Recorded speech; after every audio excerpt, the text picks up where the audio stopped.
All right. Assalamu alaikum wa rahmatullahi wa barakatuh. A'udhu billahi minash shaitanir rajim. Bismillah, alhamdulillah, wa salatu wa salamu ala rasulillah. We seek refuge in Allah from misleading and from being misled, from misguiding and from being misguided into ignorance by others. We ask Allah to guide our hearts and to guide our tongue. I want to thank everyone for tuning in and joining us. We have Brother Kyrie here and Dr. Omar Suleiman and Imam Khalid Griggs will be joining us shortly. This is a national call to action, and we need to do more than just discuss the case. We need to do more than just talk about Imam Jamil and all his amazing contributions. This is an opportunity for all of us to actually take action. And we have several panelists here, but we also have a presentation prepared where we're going to walk everyone through exactly what we need to do, what you can do to be a part of this. So let's go ahead and get things started. Just a brief overview of our panelists. Brother Kairi Al-Amin, he is the son of Imam Jamil Al-Amin, but even in his own right, he is an activist and an attorney. He went to law school in Atlanta, and now he is working on Imam Jamil's case on a number of areas, working in the community and organizing. We also have with us Dr. Omar Suleiman, who is the founder of Yaqeen Institute, which all of us, alhamdulillah, know about and are benefiting from, and he's an activist, like Imam Jamil, a native of New Orleans. So, and Imam Khalid Griggs, who is the Vice President of Civic Engagement and Social Justice for the Islamic Circle of North America, he will also be joining us shortly. So, Kyrie, let's get things started. Assalamu alaikum. First of all, can you tell us how's your father doing nowadays? How's his health? Alhamdulillah, I spoke with him yesterday was the last time I spoke with him. He's back on speaking terms with me every day. He was on lockdown for a little while because Tucson had a COVID situation. His prison had a COVID situation. So they locked it down, but he didn't have COVID, alhamdulillah. But he's maintaining. The only thing that seems to be getting worse is his eyesight. He still hasn't been able to go and get that treatment or the surgery that he needs for his cataracts. And so, if you know anything about cataracts, they get worse, they don't get better. And eventually it gets to a point where it's irreversible. So aside from that, he's doing all right. He's stronger than most for sure. So alhamdulillah. Alhamdulillah. Assalamu alaikum, Sheikh Omar. Thank you for joining us. Let's go ahead and get things started. I mean, like I said, we're going to go into certain action items, but our objective here is that those who are watching, those who are listening, those who are working so hard behind the scenes, alhamdulillah, we have a great team of people, all ages and all ethnic groups, working on this diligently. But one thing that we run into a number of times, we want to start by going over Imam Jamil a little bit, who he is, what he represents. But we want all the viewers and listeners to become more than just aware of who Imam Jamil is. We want everyone to become active and ambassadors for the cause of justice for Imam Jamil. So, Sheikh Omar, can you tell us? A lot of times when we talk to youth, Brother Kyrie spoke to a number of youth groups, and what they always say is, "I can't believe I didn't know about this, about this man, about who he is." Can you, someone who doesn't know anything about Imam Jamil, how would you describe him and his impact on you? I can't talk about Imam Jamil when Kairi's here. So mashallah, he would represent his father best. I'll just say that alhamdulillah, he's one of the most important and transformative leaders in both the movement for racial justice as well as in the Muslim community, the formation of the Muslim community here in the United States. Alhamdulillah. So he's a leader in both ways. Someone who we owe a great debt to for his pioneering role in both of those struggles, and whose silencing has had implications, is deeply connected to the types of surveillance programs and framings that take place today. And so COINTELPRO is very much so related to CVE and surveillance and what takes place in silencing transformative and powerful voices. And so H. Rap Brown, Imam Jamil Amin, in both of those molds, is a pioneer to our causes in this country, and someone who more, even if he was none of those things, is unjustly imprisoned. And so we have to start from that basis. He's madloom, he's unjustly imprisoned. And so whether he was a transformative leader or just a layperson, he's unjustly imprisoned. And so we have to fight against the clear framing of Imam Jamil and the way that he's been mistreated, as well as struggle for the causes that he struggled and make the connections between the way that he has been mistreated and the larger ways in which voices that have found their courage through the voice of people like Imam Jamil have also been silenced historically. Alhamdulillah. One more question for you, Sheikh Omar, is when we read about Imam Jamil, actually I was talking to a brother who he grew up in Black Panther Party, and he revered H. Rap Brown, and he really looked up to him. And he took his shahada when he found out that Imam Jamil had become a Muslim in the 70s. Mm. And one thing that he noted was, he continued to follow Imam Jamil. One thing that he noted was that he still had that same passion. If not, his passion was more. It had increased. But his devotion to Islam gave him a sort of inner peace that you could really see in him. And I think that's one of the things that this conversation needs to be had very briefly right now, is that when a lot of youth in today's environment go into activism, a lot of times we forget that we come from Islam, which is the biggest social justice movement in the history of the earth. So can you speak to that just briefly about that, how Imam Jamil was able to fuse the two? And I'm going to ask Kyrie the same question right after you. Yeah, Kyrie, you're going to have to forgive me, and you have full right to correct anything that I say, inshallah. Man. Father, so may Allah bless you. I think I'm looking at the book Revolution by the Book, and there's a reason why it's called Revolution by the Book. Imam Jamil speaks to what the Prophet Muhammad sallallahu alaihi wasallam said when he said that people are like precious stones. The best of you in the days of ignorance are the best of you in Islam, if you understand, إِذَا فَقِهُ, if they gain understanding and knowledge. And so Imam Jamil was only further dedicated to his cause after becoming Muslim, but clearly gained a foundation in Islam and a literacy in Islam, and was able to guide people with Islam and to speak to Islam's foundations for people, and sought to bring about a wholesome understanding of how what we're witnessing in life falls into the equation of the hereafter, and how that greater purpose activates us towards the purpose of justice and does not diminish our energies, but rather it grounds us. And I think that's the point. And again, I'm looking at it, Revolution by the Book. And so Imam Jamil certainly was grounded in his deen. It was not just a cosmetic change that Imam Jamil had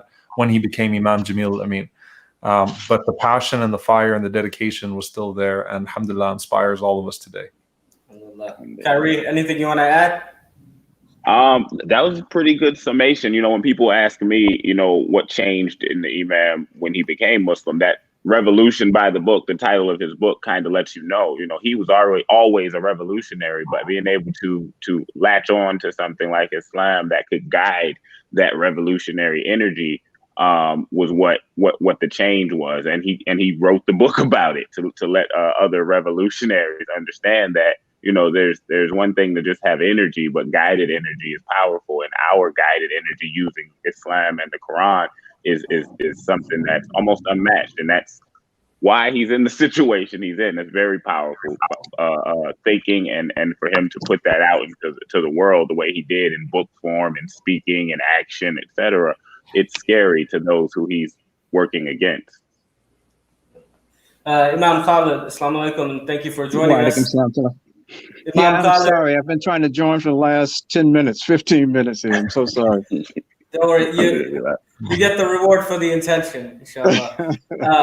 So we talked briefly about Imam Jamil. I mean, the last webinar that we had, I think that was what we dedicated most of the webinar to, where Brother Kyrie and Imam Khalid talked about Imam Jamil and what he represented, all the work that he did. And although that is important, we want to focus a little bit more on what we need to do for him and what we need to do for justice right now.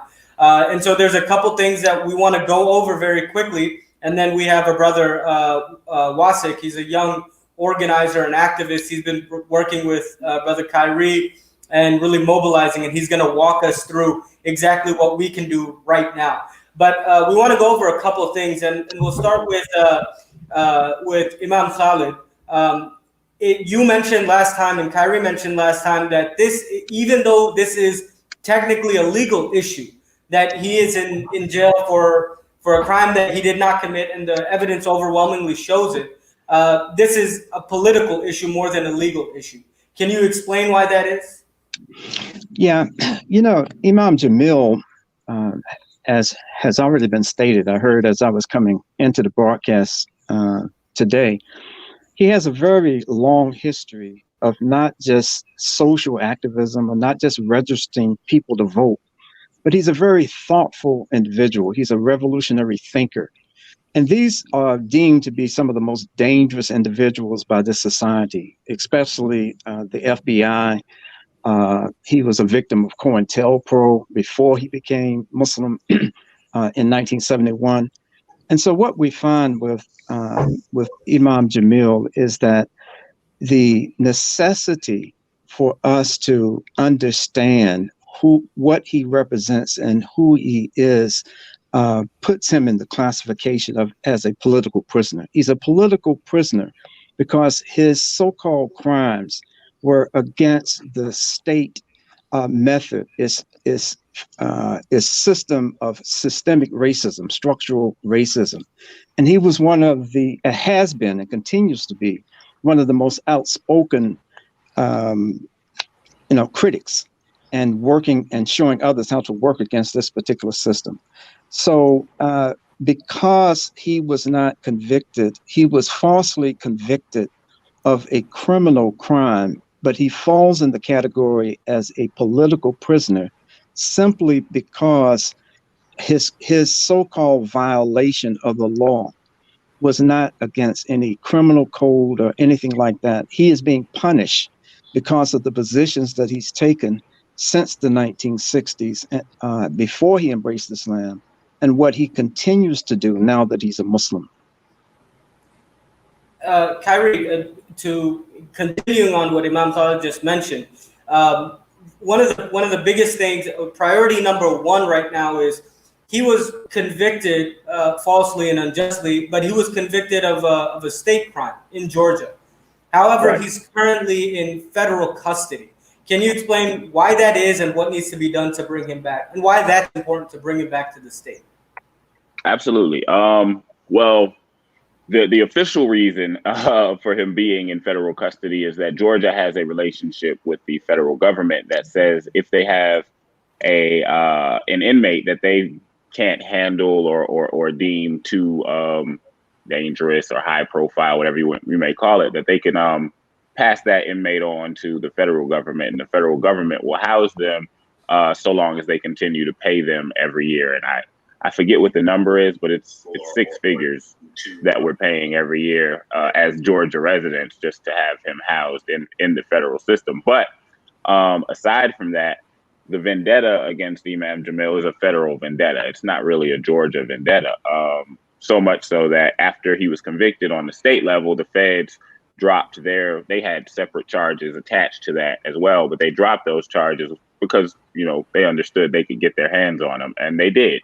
And once they got him, they decided to house him in either the worst prison they had or the furthest prison they had from us, which is currently what's going on. He's currently located in Tucson, Arizona, after being in the Supermax for 10, 11, almost 12 years. So why is it so critical to bring him back to the state custody? Well, right now, the biggest reason is because of the fact that we're fighting two separate state proceedings on his behalf right now. And it's very difficult, especially with COVID and the things going on, for him to have effective legal counsel in Tucson. Like I said, he just got off of a lockdown, which was 2.5 weeks long, where he couldn't even use the telephones.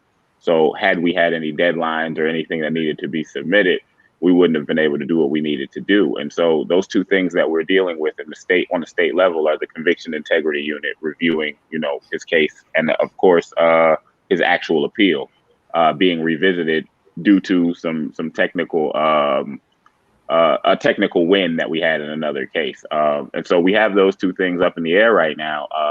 his health is another reason that we would like him to be closer to us, but compassion isn't something that the government tends to have for my father. So when we use those reasons, it's very difficult to get the result. But there's legal precedent for him needing to be closer to his attorneys while we're actually fighting legal battles on the state level. He's in Arizona, but he needs to be in Georgia for that reason, if no other reason. So step one, and like I said, there's a brother who's going to jump on and show us what we can do. Step one, we need to put pressure on the Department of Corrections in Georgia and the Federal Bureau of Prisons to demand that Imam Jamil be moved back, because as Kyrie mentioned, there's no legitimate reason for moving him. So that's step number one. The second thing was regarding and this kind of where it gets really murky, the district attorney. The current district attorney is in a runoff election that I think is in 9 days, if I'm not mistaken. Paul Howard, what is his stance? What has he done thus far? And he's running against a candidate that I believe is looking like she's going to win, according to the polls, Fani Willis. Can you tell us what is the status of the district attorney, the conviction integrity unit on this? Sure. The conviction integrity unit, the actual words that they've said to us is that they need our assistance, in providing more definitive evidence that wasn't used in the first trial. But really what they're saying outside of that is that they need our assistance in applying pressure on the public level, because they see what we've provided. We've provided video proof or a video confession of the guy who's been confessing for the last 20 years. We also have a new affidavit from him from the first time he confessed in this other trial, which was also in 2019. We have 2 other affidavits that he's given us with the details of the crime. So none of these things were presented in the first trial. And so really, we don't need to present any more evidence. The lady who's in charge of the conviction integrity unit, she's as on our side as you can be, because she's seen what we've provided, whether it's the constitutional rights violations committed by, this district attorney's office or the actual confession or the ballistics issues. We've provided them with all of this.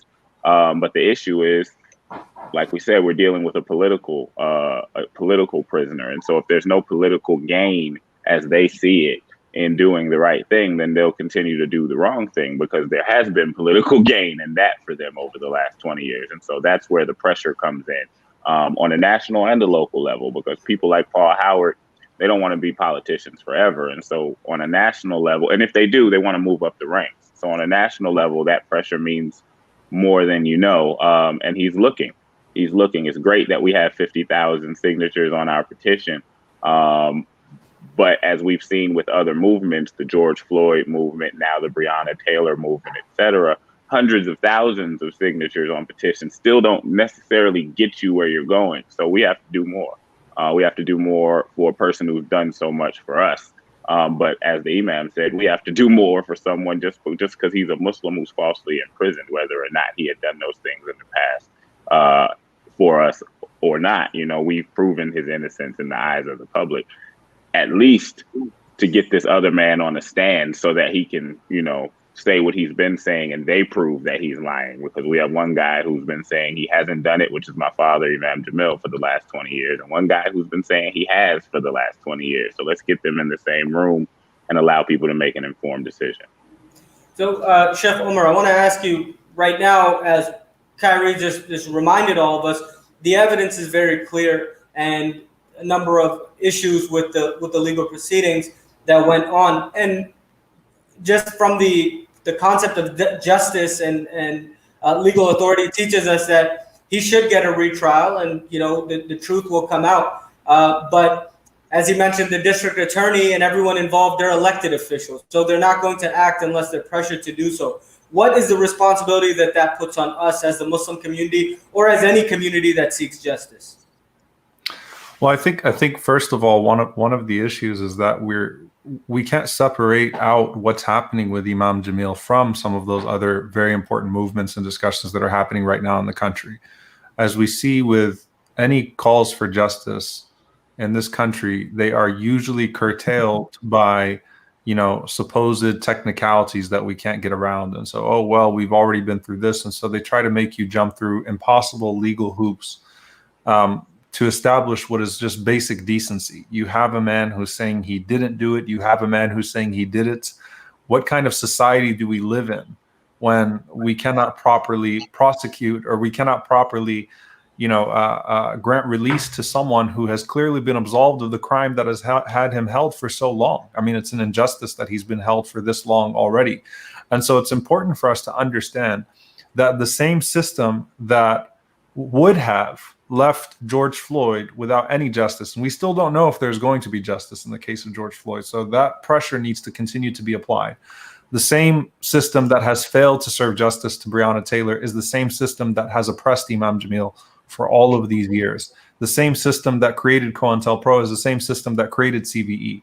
These are the same tendencies that continue to yield us as a people in a place where, in a place where when we call for justice, we're seemingly spinning our wheels. And right now, the country is at a point where you have, conversations that are taking place that should have been had a long time ago. And if we're able to sustain pressure, we're going to, inshallah, God willing, move things forward that we have not been able to move forward before. And so calls to defund the police, to reallocate city budgets towards mental health teams, to end qualified immunity, all of these different types of calls that would have never happened had we not been in a post-George Floyd society. We have to make sure that as the elections near and as people get caught up in the next in the next phase of the news cycle, they don't forget to continue to sustain pressure and to make sure that that pressure is all-encompassing of all of the people that have been victimized. And so, as I said, Imam Jamil is someone who is, had he not contributed anything to us, to our movements, then he would still deserve our support, and he would still deserve our advocacy. He'd still deserve us to sustain as much public pressure as possible and to make dua for him, because he's a wronged man. He has been wronged. He's been oppressed. But the fact that Imam Jamil was targeted precisely for combating the systems that have put us in a situation where we still have George Floyd's and Breonna Taylor's makes it that much more urgent for us to connect his cause to the overall climate and what's taking place right now. No doubt. Imam Khalid, you've seen a lot of movements come and go. And you've mentioned previously that what you're seeing right now is something that's unprecedented. And so can you talk to how we need to capitalize on the current environment to move this movement forward? Yeah, that's a very good question. Sheikh Omar really did a wonderful job in talking about the necessity for us to show the relationship between what has happened to Imam Jamil to this current climate. I just want to add just a couple of quick points here. Our capacity, our ability, especially as African Americans in this country, our right to be able to vote, even though there's so much voter suppression efforts going on across the country, but our right to vote in a large degree is based on the work of Imam Jamil and others during this era of the 1960s. And I think it's important for young people to understand that Imam Jamil is not just a name from the past, the old H. Rap Brown, and we heard about him, or maybe we haven't heard about him. He is a person that significantly contributed to whatever social justice changes, whatever structural changes that have been made in the capacity of African American people in particular to be able to have close to full citizenship in this country. But by the same token, none of us should feel comfortable in mentioning the name of Malcolm X without remembering and working very diligently for Imam Jamil. Imam Jamil is that bridge person that bridges that era of the 1960s that so many young people talk about, they're so fascinated by, and I wish I was living during that time. Well, you are living in that time, but it's only called the 2000s. It's called Oh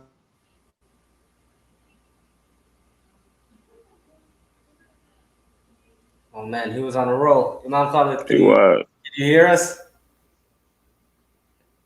No, we'll definitely touch base with him and have him finish his point. But so we talked about a number of people that we need to call upon, a number of authorities that we need to call upon, which includes the Department of Corrections, the Federal Bureau of Prisons, the District Attorney, and this whole thing can be very overwhelming. But luckily, we have very diligent volunteers working behind the scenes who have tried to make this process as easy as possible. Now, on the banner that's on the bottom of the screen that we see rolling, there's a Linktree link, linktr.ee/free Imam Jamil. At this point, I'm going to invite Wasik, who is one of the young organizers who's been working on this with this team of brothers and sisters. He's going to share his screen. So all of us will be taken off the screen for a moment. And Wasik is going to show us how easy it is if you just go to that link tree, how easy it is to reach out to all of those people. They've made it very simple. So Wasik, go ahead and share your screen, take it away. And everyone that's watching, please open your computer, open your phone, go to that link tree on the bottom, and let's all follow along and get these emails and everything sent right now. So when they come in tomorrow morning to work, they see that, we woke up and we remembered that we still care about Imam Jamil. So Wasik, take it away. Inshallah, sounds good. Assalamu alaikum wa rahmatullahi wa barakatuh. Thank you for bringing me on. So I'll go ahead and begin to share my screen. And, just to touch base before I begin, hearing about Imam Jamil's story, I was not even born before Imam Jamil was sent into prison. And so, I'm part of the next generation. And, we have a group which, we've mobilized and put together to free Imam Jamil and launch a campaign, a national campaign on social media to bring him justice. So I'm going to share my screen and walk through these resources and what we have.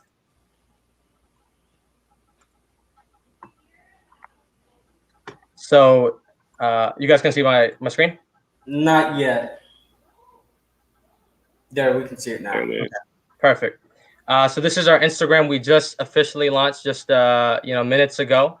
This is our social media account. And so again, we're a national group of Muslim youth organizers, right? That's launching this campaign, and we have content, ready to go, which we're going to be posting all throughout the next week until the election date. If you look at our first post, actually, you'll see an overview of everything you need to know about Imam Jamil Al-Amin, aka H-Rap Brown, in just a matter of minutes and seconds. So if you click here, you'll get an overview of who was H-Rap Brown, then after his conversion, who was Imam Jamil Al-Amin, a little bit about his case and how he was framed, his cultural impact. Not many people know. Rap music was named after him, and other details, and then how you can help, which is the exact action items that we need to do. And so that's where the link tree is provided in our bio. And so now I'm gonna go over to that. So if you go to Twitter or Instagram or Facebook, you'll see the link right here. You'll click on it. It'll pull up the link tree. If you're on Twitter, it's in our bio. If you're on Facebook, you just have to go to About. And when you click on About, you'll see the link to the link tree as well. So the first thing that you'll see is the email template to request the transfer of Imam Jamil to state prison. And so this is the number one action item that we want. The closer he is to his family during the process of exoneration and the retrial, the easier it is for him to achieve justice, inshallah. So once you open the template, it's very simple and easy to read language. You will copy, paste these emails and send it to the authorities listed below. So here are their instructions. You have the emails in red, you have the phone numbers in blue, you have the email addresses in pink, or you have the mail addresses in pink, and then you have the body of the letter right here. So I'm gonna literally walk this through on the screen on the webinar, just to show exactly how simple this is, and it takes a matter of seconds to complete. So you'll copy paste the emails, and this is going to the Georgia Department of Corrections Commissioner, who will request the director of the Federal Bureau of Prisons to transfer back Imam Jamil back to Georgia. And in the contents of the letter, for your own information, you can read it. I suggest you guys do to understand more about his case and the details of it. So go over to your email, you'll paste. The emails are all listed. You'll come back, you'll copy paste the subject line.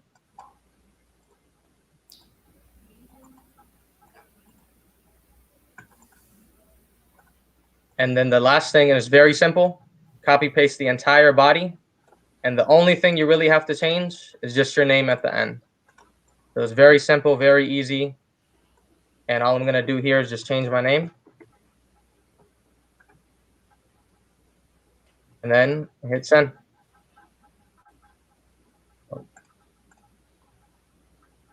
Then the second one is directed to the district attorney and the opponent who's running in the runoff election, Fani Willis. And so here again, it's the same template, but it's directed to reopen his case, and they have the authority to do that. So again, the steps are laid out. The only difference is they have their social media accounts as well. So if you want to DM them and tag them in their posts and pressure them that way, that's one way. The easiest way is email. When you have the chance, you can call them during the daytime. You can leave a voicemail if you want to call them now on the weekend. And then if you have the time, you can print this out and mail it to their addresses. So here it goes again. I'm just going to copy paste the emails. Very simple, very easy to do. You know, this will probably take a matter of a few minutes and we're done here. Then I'm going to copy paste the subject line again. And then the last part is, and then you can read this again as well. It has more about his bio and, you know, why he deserves it talks about the confession of Otis Jackson and how it was never included in the trial and other details there. And then you will copy paste that. And then again, just change your name and then send. But the reason why this is critical and the reason why we're showing this and, you know, making it as simple and easy as possible is because these emails go directly to those who have the authority to, to transfer Imam Jamil back to Georgia as soon as he can, you know, within a matter of weeks to, you know, a month, if not less, depending on our pressure. And the second is to reopen his case. And the reason why this is so critical is during this runoff election, you know, when the current DA Paul Howard and the running opponent Fani Willis, they get these emails, you know, our first sentence it mentions, you know, we want to make this a top priority and a campaign promise during your runoff election. You know, we're emailing as constituents, we're emailing as people, you know, concerned with values of justice, fairness, and equality. And you know, it says the exact reasons for why he should be, you know, his trial to be reopened. And, you know, those who stand for justice, you know, if you're an ally to the systemic oppression of Black lives in America, if you're an ally to the Muslim community, you know, you must also stand in solidarity with Imam Jamil Al-Amin, a living Black Muslim revolutionary, long forgotten. The third step, very simple, is a petition that Kyrie has made. You know, he's had accumulated, I think, over 50,000 signatures already. So you just come to change.org. I've already signed it, but it will say here, you just type in your name, your first name, last name, email, send. And those are the main 3 action items. You're done. The last thing, if you have the means, please donate to Kyrie's Gofundme as well for his father. All the money and support we can get will help bring him justice and his freedom. And then the last is for, which we'll speak about, I think, after I conclude this, is we have a call to action letter for local organizations. Now in here, what we want to do is, you know, for those of you guys, you know, connected with local organizations in your city, you know, particularly those related to the life of Imam Jamil, so Black organizations, Muslim, civil rights, justice, advocacy, community, youth, and faith, you know, it basically says that, you know, we are responsible to advocate on his behalf. And it says that, you know, a brief bio about him and 2 simple things that we're asking all organizations to do. The first of which is to organize a local virtual letter campaign with your members. And we're going to post this video that I'm making with you guys live right here. And it'll, you know, be a tutorial video of going through the Linktree itself and bring this to your cities, right? We need, you know, as many people all across the nation, you know, in your organizations and their membership to bring this to the local level. And you guys can run through the Linktree as I am right now and complete simply these 3 action items in the petition. And then the second thing is to follow our account because over the next week and over the next 2 weeks, we'll be continually posting, you know, quotes and videos and information and about the runoff election and very appealing graphics that are easy to read, accessible and digestible and for the eye and, you know, content that you guys can all share. So we do request, because, you know, we are working with Kyrie for you guys to follow this account, you know, share all of our content and get this trending as fast as possible so that, you know, folks all across the nation can, mobilize behind this link tree, send the emails, send the calls that we need to, and inshallah, the respective authorities that have the power to transfer Imam Jamil back to prison, back to Georgia State Prison, and then reopen his case and bring him his freedom, can happen. And it only takes national pressure. It takes the movement of people, and it takes our generation especially, which is why we created these social media pages to act and mobilize and get Imam Jamil free, inshallah. So I'll stop my screen there. I think that was hopefully clear and to the T. So again, that took a matter of a few minutes. All I did was copy paste the email addresses, the subject line, the body of the letter is there. You just change your name, and we really just want everyone to do exactly what we're doing here and bring this to the local level and contact organizations. Send this in your WhatsApp chats, auntie group chats, auntie uncle group chats, and get the word out. So. Now, one thing I wanted to mention was, and Jazakallah khair, Wasik, I don't just want to thank Wasik. I think a lot of people deserve a shout out right now. A lot of groups deserve a shout out right now. There's a number of brothers and sisters who've been working diligently on this, some for a few weeks, some for a few months, and some since this tragedy, since this injustice against Imam Jamil happened. We have people like Imam Khalid Griggs, who's been on this for 20 years. I remember when I was a little kid listening to Imam Khalid in, I think, 2000 or 2001, talk about Imam Jamil, Al-Amin. And so we have a number of brothers and sisters who've been working on this for 20 years. We have a number of brothers and sisters who jumped on this campaign over the past few weeks and months. To give a shout out specifically, the Imam Jamil Action Network has been on this for a very long time, an amazing group of dedicated brothers and sisters. Also recently, YM, Young Muslims, which is a national Muslim youth organization, they jumped on and they've really committed to this. Wasik is actually part of that group. He's head of the Young Muslim Civic Engagement Team. We also have Embrace, which is a organization, a department of the Islamic Circle of North America, which is run by our revert brothers and sisters for our revert brothers and sisters. They have taken this task on, and Embrace has been a critical part of this. And obviously, the ICNA Council for Social Justice has been on this also. And a number of other groups, officially and unofficially, have been working on this. There's a wonderful group of pre-law students who've been working diligently, and they're actually the masterminds behind that link tree, as well as that social media profile that Wasik just shared. So Imam Jamil, even while incarcerated, is bringing such unity to the Muslim Ummah, bringing people together of all ages, all ethnic groups, all backgrounds, who are coming together to fight for justice and really, coming close to one another and coming close to Allah as a result of our love for Imam Jamil, Al-Amin. Imam Khalid, you were on a roll. As soon as you dropped off, I mentioned you were on a roll. And as soon as we get you back on, we need you to keep going and finish your train of thought there. Actually, the difficulties that I've had in getting on, and when I started talking, it cut. I'm actually afraid to say anything. Maybe I'll open my mouth and we'll get cut off again. But I don't know. I don't know even where I left off. I'll try to pick up at the end. And that is that I think very clearly and very plainly that none of us should mention the name Malcolm X without rededicating ourselves to the freedom of Imam Jamil Abdullah Al-Amin.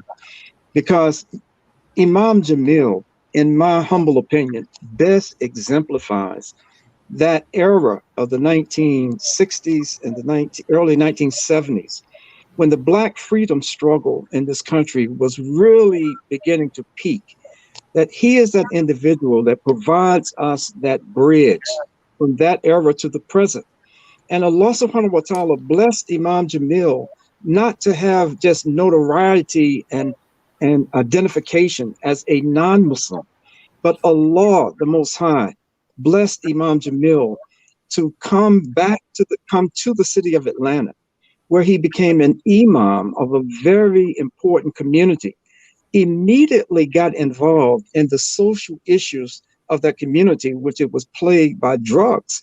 And under Imam Jamil Al-Amin's leadership, this neighborhood was cleaned up and kids were able to just act like normal kids and play on the playground and these kinds of things. So Imam Jamil is not just a historical figure. He's not someone that we can just look at as a personage from the past. And so we owe this to Imam Jamil because of the work, the dedicated work that he had done in the past and up into the future, and to the present and into the future. And Musab, I really like the point that you made about Imam Jamil bringing all of us together of different ages. I mean, Wasik and yourself and so many of the younger brothers and sisters. It's just amazing because we have no capacity to do what you all are doing with this digital technology and the social media. And for Kyrie to be of age now, to be able to articulate his father's case in the way that he does, and to be such a strong advocate for his dad is inspirational for all of us. So I honestly view this as a turning point in this campaign. And I just want to end by saying that turning points in situations like this may take a long time. And it's already taking a long time, but none of us should tire from the effort and the energy that we put into the work for the freedom of Imam Jamil Abdullah Al-Amin. As Wasik said, don't de-emphasize any one of these points. It's critical that we advocate for his going back to Georgia, coming back to Georgia. Every aspect of what Wasik laid out for us is very critical, but patience is also very critical. We can't be impatient. And Musab, if you allow me just to share one thing. Please. I had a son-in-law who was incarcerated for 19 years for a crime that he did not commit.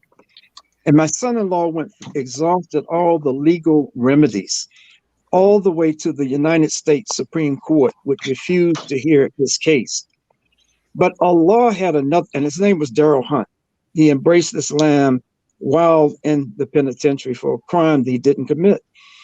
And when he got out, and Allah knows best, because of a continued pressure that was placed on elected officials, on district attorneys, on all of those, particularly those who were in the positions they were in because of votes. And so we have to apply this pressure there over perhaps, and Kyrie probably knows the exact number, but I think it's up to over 270 people who have been exonerated, many of them on death row in this country in the last few years. So there's practical, physical evidence that because people are convicted of crimes, it's no statement in America in the injustice that's done in this judicial process. There is no relief that one should get when we think that some dangerous person has been taken off the streets because of the conviction. And this is not the case with Imam Jamil, and it's not the case of so many thousands of brothers and sisters, many of whom are Muslim, who are still incarcerated in these walls of horror across the country today. You made so many phenomenal points, things that we really need to remember. In regards to what you mentioned about, people from the older generations and younger generations coming together, because we are talking about Rap Brown. If I was to quote a rapper by the name of Common, he said, "No one can win the war individually. It takes the wisdom of the elders and young people's energy." And I think in addition to the energy, this social media and to that, I think, Kyrie and Wasik, I'd like to ask you guys, Kyrie, in addition to what Wasik just showed, what can we do? There may be someone who's sitting there like, I can't really participate in the election in Fulton County. I can't do much on that. I'm sitting in another city, in another state, but we have the social media at our fingertips. What does everyone need to do from a social media perspective or anything like that, in addition to what Wasik mentioned? What do we need to do, and what impact will that have on the ground in Fulton County? I will absolutely not give anybody anything else to do besides what Wasik just laid out. Right. I won't be Stay the one to do focused. that. Absolutely not. No, whether you're in Atlanta, Fulton County or not, the list that was given is very inclusive. Whether you're sending emails or you're reposting, the things from the _freeimamjamil.com, you're reposting those posts, whatever you decide to do, or if you do the whole list, which would be, awesome. But whatever you decide to do from that list, that's all that we're asking. This is again, it's all encompassing. I feel like it's very it'll get the job done if people just focus on what it is that Wasik just went through and that we're asking. I'll rephrase the question. My apologies. If someone does do all of that, and some of those things are so quick, it takes 5 minutes to do what Wasik just did. What impact will that have on the ground? Okay, yeah, no, that's better. That's what I was about to say. No, it does what we're trying to do. What we're trying to do on we're not doing the legal. Well, most of us aren't doing the legal work. We're not necessarily dealing with the politicians one-to-one on their campaign and things like that. But our goal is to, again, remind them that he matters to people. Because if he matters to people, then he matters to them, and he's a platform that they can use to sway folks one way or another. Right? Up until this point, it hasn't seemed that way to them. Whether people feel whatever they feel in their hearts, how they feel about the email, the love is there. It's always been there, but it's never felt that way to them because they're just watching public interactions and the things that people are doing that they can see. And so now that, again, we have this list of action items that shows public support, it's going to make all the difference in the world because, again, we've done the innocence proving. We've done that part already. Now we need to get them to decide that, okay, we're going to give him another shot to prove his innocence in the court of law. Public opinion is handled. That the man, Otis Jackson, coming out and saying on the stand on camera, I did it. That took us having to prove him innocent off of our plate. We got that already. Now we just have to show them that we care enough for them to give him another shot to prove his innocence in the court of law so he can come on home. Wasik, next question is to you. You went over, so to kind of recap, it seems like it may be a lot, but it's not really a lot what he went over on the link tree. One is to put pressure on, or to send those emails and make those phone calls to the authorities to bring Imam Jamil back to Georgia. The second was to put pressure on the district attorney, who are elected officials, right, to let them know that as elected officials, we, the public, intend to hold them accountable. And that is what that email and those phone calls is going to serve. The third was to sign the petition that currently has about 50,000 on there. That's just going to reinforce what we're talking about and put double pressure on the district attorney and the conviction integrity unit. And then obviously to contribute whatever you can, whether it's $1 or $2. There's a donate link on there. And then one of the points, Wasik, I want you to tell us about this is calling out to organizations or to Masajid or whoever you know. Can you tell us what is the power of that? Having a national webinar is pretty simple, pretty easy. But why is it so important for people like you and other volunteers and organizers to really reach out to others individually? Can you speak to that and to that national organization letter? Yeah, sure, of course. So you make a good point. I don't know, because I'm not watching anywhere else, I don't know how many viewers are on board, but the fact of the matter is that when it comes to justice, when it comes to matters of social justice causes, only a select breed of people Allah has sent on earth for us to mobilize others, right? Not everyone has the same passions. Not everyone, someone says Imam Jamil, someone says H. Brown, someone says the word history. They're like, get out of my face, man. And you have to mobilize others through the masses, right? And you have to bring it in a way which they'll understand. It appeals to their language. They get connected to the cause, right? And so this campaign that we're launching that's the goal, right? We have a post. Not many people know that Congressman John Lewis, who just passed away 2 weeks ago, he was the third SNCC chair of the Student Nonviolent Coordinating Committee. right? And bringing that knowledge to light that Imam Jamil Al-Amin, H.R. Brown, he was the 5th SNCC chair, right? And even recently, if you guys have been watching on social media and the news lately, you know, the president, Bill Clinton, basically through his dog whistles, calling out Stokely Carmichael, who was the 4th SNCC chair. And so, you know, people are aware that, you know, of these figures, but they have no idea that there is a living figure at 76 years old who is wrongfully imprisoned, who is at the caliber of Stokely Carmichael calling for the Black Power movement, who's at the caliber of Congressman John Lewis calling for nonviolent, advocacy for civil rights. And you have H. Brown, who then becomes Imam Jamil Al-Amin.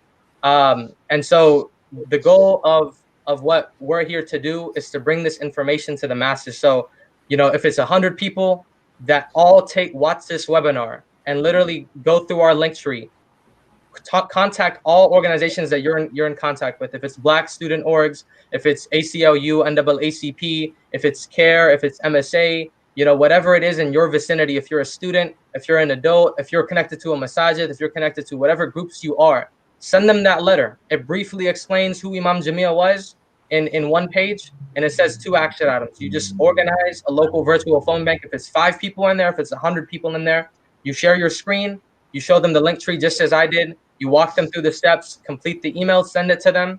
And then, you know, the more and more people that do this at a local level, that is how we engage people, that is how we mobilize them, and that is how we apply national pressure and what is urgently needed, and inshallah what I believe will bring Imam Jamil his freedom, you know, after a long fought cause for 20 plus years. Now is the time, I think, that with the help of exactly what you said, the older generation and the passion of the youth, us in unison can come together and fight for the freedom of Imam Jamil Al-Amin, inshallah.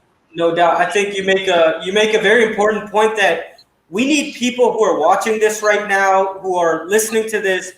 We need people to be more than just casual viewers and casual audience members, or in our case, more than just casual people who are talking about it. All of us, we need to become, and for those who are, continue to be ambassadors for the cause of justice for Imam Jamil.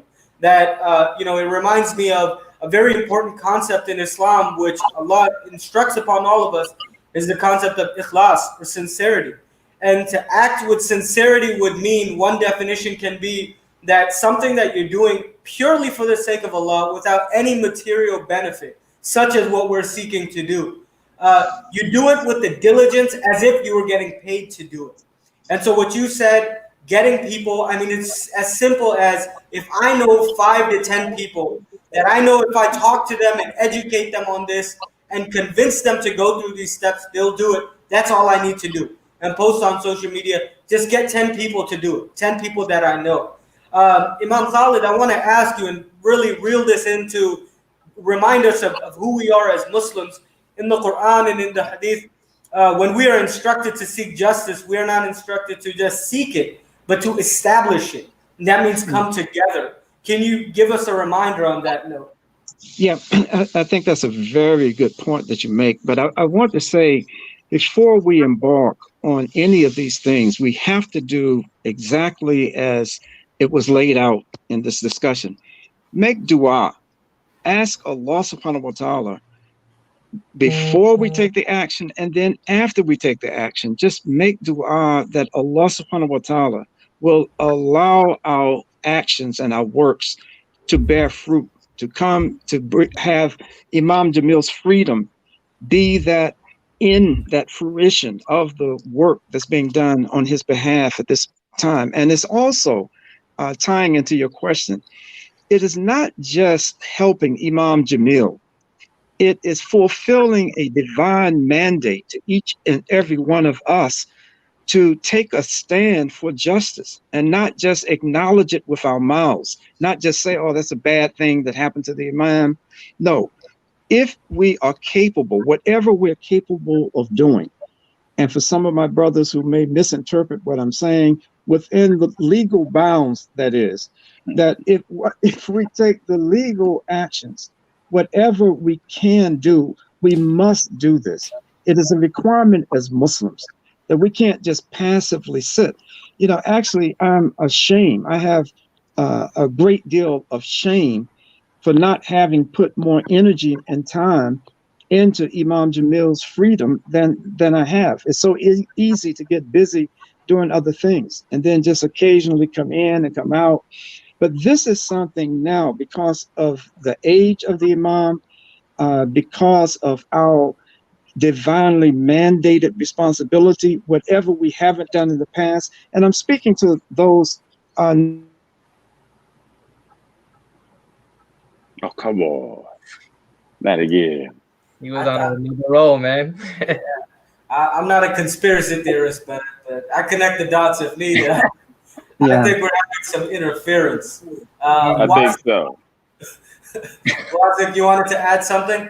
Yeah, I was gonna mention one thing that you know, as you mentioned earlier in the webinar, is that you know, my group and this group that we're working with, Students for Imam Jamil, and launching these social media pages, you know, it's not a new effort, right? There are this, you know, groups, IGN Network, you know, the Malcolm X movement, and many people have been, you know, working their entire lives for this over the course of, you know, now almost 2 decades. The specific goal of this targeted campaign that we want to act upon is we need your help. Every single person to add on, not only to organize these virtual FOMEX, but to follow our account at _free Imam Jamil and share all the content, because we want to blow up the very first post that we put up, get that across everyone's Instagram story that you know. And it really, really takes, honestly, for you to take out just 1 hour of your day, DM every single person in your contacts list, text everyone you know. You know, we're about to launch on Twitter right after this webinar, and have the thread there. You can share the content there. But because we have all the content ready to go within this next current week, with all the information and up-to-date knowledge on the case, and content that is appealing and understandable to our generation, then, you know, the goal would be to share this far and wide and get this on the forefront of everyone's social media timelines, you know, in the next week, inshallah. Yeah, and those infographics are, I mean, they're phenomenal, mashallah. You guys did an amazing job, and let's really, I agree, let's all get on our social media and that follow @_free Imam Jamil. We really need to blow that up nationwide. We're coming up about to close, so I'm gonna ask Kyrie to, you know, any concluding remarks that you want to make, and then we'll send it to Imam Khalid to finish his train of thought and give us some concluding remarks also. So Kyrie? No, alhamdulillah. You know, like I said, I spoke to my IB the other day, and whenever I speak to him, especially with all that we have going on, I try to make sure to give him updates. And so he definitely sends his salams, and he's extremely appreciative. He's been on my head for a long time about a letter writing campaign.